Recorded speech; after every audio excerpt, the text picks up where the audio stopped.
देखिएगा यहाँ पे ध्यान दीजिए। सबसे पहले क्वेश्चन नंबर 1 बात करते हैं।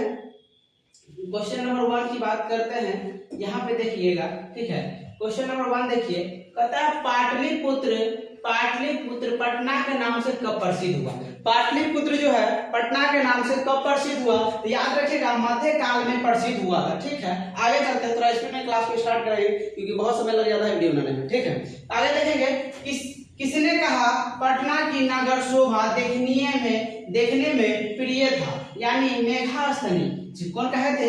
मेघास्थनी जो थे वह पटना के बारे में, किसके बारे में, तो याद रखिएगा पटना के बारे में कहे थे, यानी पाटलिपुत्र जो है जिसके बारे में बताए थे। अगला क्वेश्चन देखिएगा, क्वेश्चन है, कहता है पटना का पुराना नाम। बहुत ही आपको बहुत फेमस क्वेश्चन और मोस्ट इंपोर्टेंट भी है, बार-बार क्वेश्चन ही पूछा जाता है। यह क्वेश्चन याद रखिएगा, पाटलिपुत्र या कुसुमपुर। याद रखिएगा पाटलिपुत्र या कुसुमपुर के नाम से ये प्रसिद्ध है। चलते हैं आगे चलते हैं हम लोग, ठीक है। आगे चलते हैं, क्लास को स्टार्ट करेंगे। आगे हम लोग चलेंगे,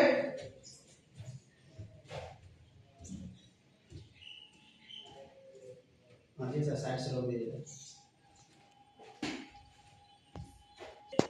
आगे क्लास स्टार्ट करते हैं फिर से जहां तक पढ़े थे। आगे 42 नंबर क्वेश्चन जो है, यहाँ पे 42 नंबर क्वेश्चन देखिए, ठीक है।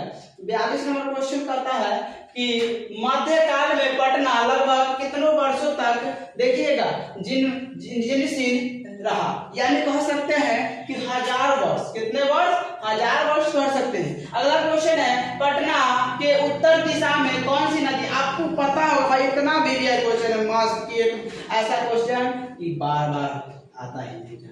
याद रखिएगा, इसका आंसर जो होगा, याद रखिएगा कौन होगा, तो गंगा नदी।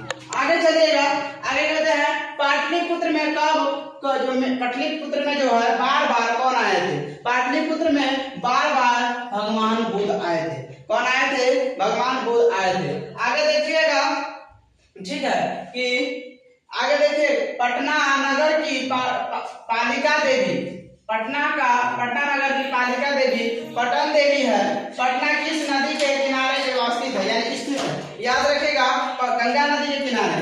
पटना में कमौली महोत्सव कब मनाया जाता है, ठीक है ना, तो गुप्त वंश से मनाया जाता था, ठीक है ना। आगे चलते हैं, अगला क्वेश्चन है कि मेघास्थनीज पटना किसके समय आए थे, तो चंद्रगुप्त मौर्य के समय में। चंद्रगुप्त मौर्य के समय में पाटलिपुत्र आए थे, ठीक है। अगला क्वेश्चन है कि पाटली कुसुम की रचना का आधार पर पटना का नाम कौन सा है। याद रखिए पाटलिपुत्र, ठीक है। बिहार की राजधानी कहाँ है, तो पटना है। बिहार की राजधानी कहाँ है, तो पटना है, ठीक है दोस्तों। आप जैसे फिर देखिए, आगे चलते हैं, आगे का क्वेश्चन देखिए, आगे का क्वेश्चन देखते हैं, ठीक है। अगला क्वेश्चन हमारा होगा, ठीक है, आगे का क्वेश्चन जो होगा,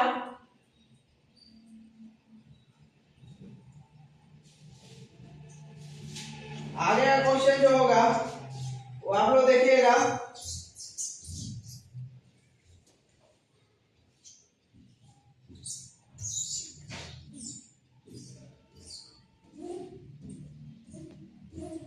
देखिए दोस्तों, अगला क्वेश्चन जो होगा हमारा, ठीक है, अगला क्वेश्चन, ठीक है।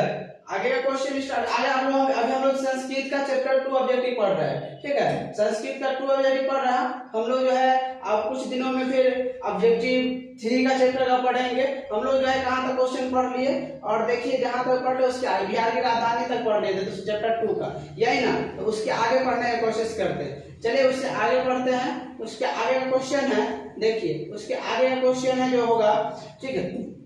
आगे का क्वेश्चन जो है यहाँ पे देखिए, कहता है कौमुदी महोत्सव किस अवसर पर दिखाई देता था, यानी किस अवसर पर मनाया जाता था। तो याद रखिएगा दुर्गा पूजा के शुभ अवसर पर कौमुदी महोत्सव मनाया जाता था। अपने यहाँ दुर्गा पूजा मनाया जाता, उसी अवसर पर वहां पे कौमुदी महोत्सव मनाया जाता था, ठीक है। किस नदी पर गांधी सड़क मार्ग बनाया गया, ये बना हुआ है, तो याद रखिएगा गंगा नदी पर। याद रखिएगा शरद काल में कौन सा महोत्सव मनाया जाता था, तो याद रखिएगा शरद काल में कौमुदी महोत्सव। कौन सा महोत्सव, तो कौमुदी महोत्सव मनाया जाता था। उसके बाद आगे देखिएगा, फिर कहता है एशिया महादेश का सबसे लंबा पुल। सबसे लंबा पुल कौन है, तो पटना का सबसे लंबा पुल है। पटना का सबसे लंबा पुल जो है, ठीक है। उसके आगे चलेगा गोल घर कहाँ है, गोल घर कहाँ है, तो आपको पता होगा कि गोल घर पटना में है। गोल घर कहाँ है, तो पटना में है। नेक्स्ट क्वेश्चन, गोल घर का निर्माण कब हुआ था, तो गोल घर का निर्माण 1786 ईस्वी में हुआ था। 1786 ईस्वी में पटना का गोल घर का निर्माण हुआ था। गोल घर का निर्माण पढ़ लिया हम लोग, ठीक है। अब किस लिए निर्माण किया गया था, आपको पता है कि उसमें अनाज रखने के लिए। किस लिए, तो अनाज रखने के लिए गोल घर का निर्माण किया गया था। गुरु गोविंद सिंह का जन्म कहाँ हुआ था, तो गुरु गोविंद सिंह का आप लोग भी नाम सुने। गुरु गोविंद सिंह का नाम, जो गुरु गोविंद सिंह जी थे, उनका भी जन्म पटना में ही हुआ था, ठीक है। अगला क्वेश्चन है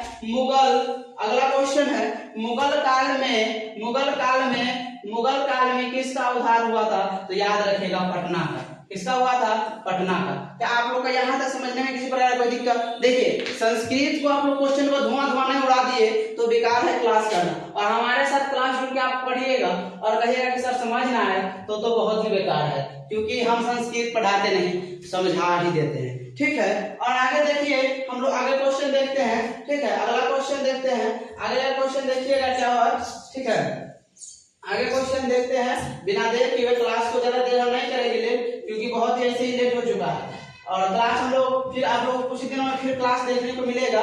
और आगे देखिएगा, अगला क्वेश्चन है गुरु गोविंद सिंह संस्थान के कौन से गुरु थे, यानी सिखों के कह सकते, कभी संप्रदाय के गुरु कहते हैं, कभी सिखों को गुरु कहते हैं। तो याद रखिएगा, गुरु के सिखों के 10वें गुरु थे, ठीक है। और उसके बाद यहाँ पे कह सकते हैं, देखिए यहाँ पे, अब उसके बाद आगे चलते हैं, फिर यहाँ पे कुटनीतम काव्य के कवि कौन है, तो यहाँ पे आपको सिर्फ दिखाई दे रहा है दामोदर गुप्त। कौन है, दामोदर गुप्त। अगला क्वेश्चन देखिएगा, यहाँ छोड़ के आगे देखिएगा, काव्य वंशा के कवि कौन है, याद रखिएगा राजशेखर। अगला है प्राचीन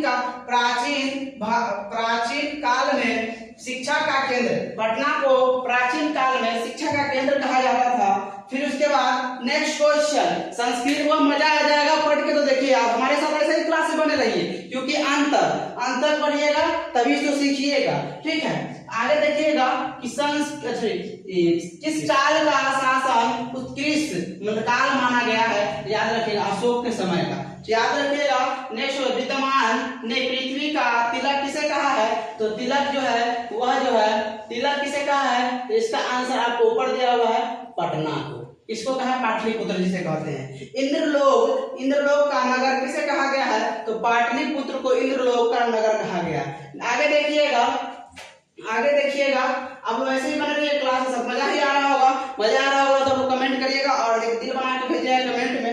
आगे देखिएगा, गौतम बुद्ध के समय में पटना का नाम क्या था, तो आपको पता है कि पाटलीग्राम। क्या नाम था, पाटलीग्राम। भगवान ने भविष्य में किस नगर को महानगर बनेगा, ऐसा कहा था। किसने कहा था, तो पाटलिपुत्र को। भगवान भविष्य में कहे थे कि आने वाला समय में ये जो है, आने वाला समय में पाटलिपुत्र महानगर बनेगा, ठीक है। आगे चलते हैं, सरस्वती का कुलगिरी किस नगर को कहा गया है, तो पाटलिपुत्र को, ठीक है, कहा गया है, ठीक है। उसके बाद आगे चलते हैं, ठीक है। उसके बाद का क्वेश्चन है, ठीक है, कि पटना का इतिहास कितना पुराना है, तो आपको पता होगा 2500 वर्ष पुराना है, ठीक है। और संजय गांधी जैविक उद्यान कहाँ है, तो पटना में। तो यहाँ तक आप लोगों को क्लास जो है संस्कृत का क्लास स्टार्ट किया गया है, और संस्कृत का आप लोगों का चैप्टर 2 तक, जितना भी 2 तक था संस्कृत चैप्टर 2, यानी संस्कृत का चैप्टर 2 का आपका क्लास जो है समाप्त है, हो गया, ठीक है। बताइएगा आप लोगों को क्लास कैसा लगा, बताइएगा इस कमेंट करके, ठीक है। और आगे हम बनते रहेंगे, आगे ऐसे फिर हम लोग चैप्टर 3 का बहुत ही जल्दी आप लोगों का लाइव क्लास लेके आएंगे। बहुत ही धन्यवाद।